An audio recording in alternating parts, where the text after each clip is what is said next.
إن أعجبك الفيديو لا تنسى الإعجاب والاشتراك في القناة. Bomber and British Taliban fighters currently held in Cuba. At the center of the controversy is Abu Hamza, vocal supporter of Osama bin Laden. When an aeroplane goes down now, is it a local beat or an SOS net?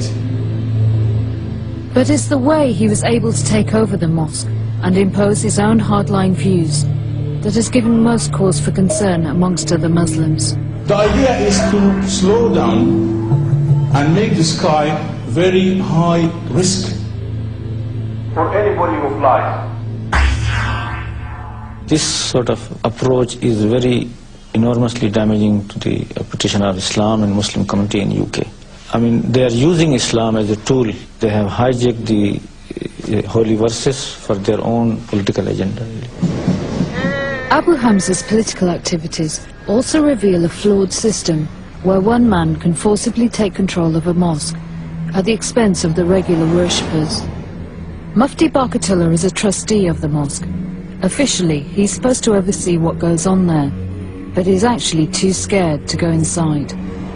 I'm completely powerless because I fear when I go that someone will intimidate me or someone will challenge me and put me in an awkward position, and without any provocation they will abuse me verbally and sometimes physically if they can.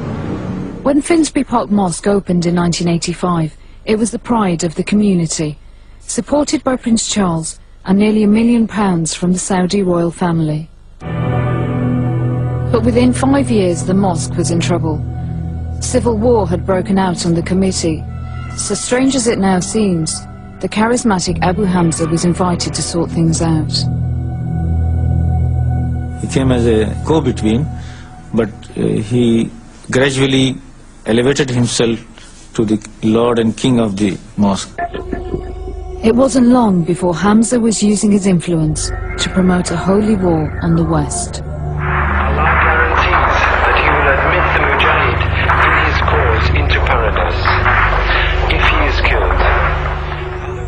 Alarmed, the trustees, as guarantors of the mosque's integrity, tried to challenge the way Hamza was running things with a court injunction. It only made things worse. At that point, Abu Hamza became extremely violent. As a result of injunction, I tried to take the regular imam to install him in Friday. We were all bundled out of the mosque by force. The trustees can't afford to go back to court, so they stuck with the status quo. It's unclear who's legally in charge here, but in reality, Abu Hamza controls the mosque. I mean, since that time, he has been, behaving differently. He's sometimes threatening the trust, holding them as a hostage, sometimes being very conciliatory. With no outside religious body able to impose order, the mosque has fallen into disrepair. A far cry from its lavish beginnings.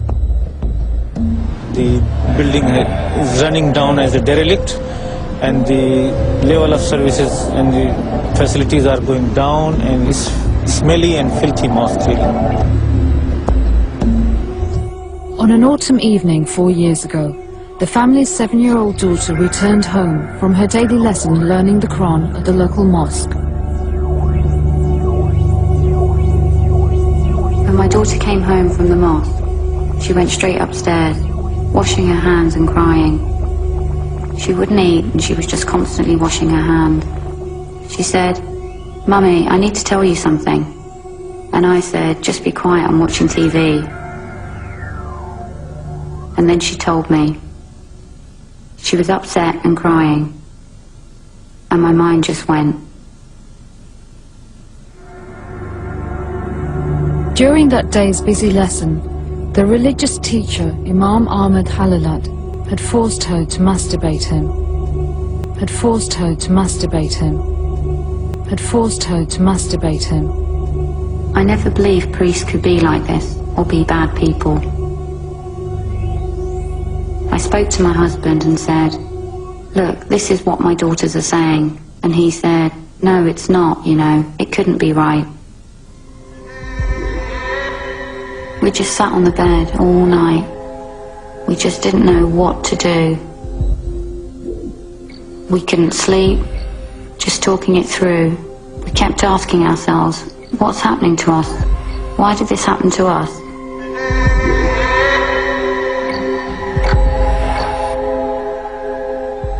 Later that day, certain their daughter couldn't be making her story up, they reported Ahmed Halalat to the police. Lancashire police started an investigation. After interviewing other parents and children, Ahmed Halalat was charged with 3 counts of indecent assault, including an assault on another child. He denied the allegations. But it wasn't the first time Halalat had been in trouble with his congregation. In 1992, he was accused of abusing a child at a mosque in London. When the family decided not to press charges, Halalat moved on to Preston. Subsequent employers at the Kent Street Mosque were probably not aware of his past. As the Preston investigation continued, the parents began to get visits from people associated with the mosque. They said the case would bring shame on the mosque and the local community. They actually came to our house and they would take off their hats, put it at my feet and say, "Don't take it any further, he'll get a bad name. The mosque will get a bad name." But I said, no way. After what he did, they expect us to keep quiet. The regular visitors began to offer money, holidays to Pakistan and other inducements to leave Preston. When they refused, the bribes turned to threats. When we used to walk along the streets, they would look at us as if we were the ones that did wrong, as if we're dirty or something, but we didn't do anything wrong. People spat at us when we went out. People spat at my daughter when she went to the shops. At the Crown Court, Halalat was supported by the committee that appointed him at the Kent Street Mosque, whilst the family found themselves more and more isolated. Ahmed Halalat pleaded not guilty. 2 of the charges could not be proven due to lack of forensic evidence, but on the 3rd offence, traces of Halalat's semen had been found on the carpet in the mosque classroom. This was enough to convict him on one of 3 counts of indecent assault.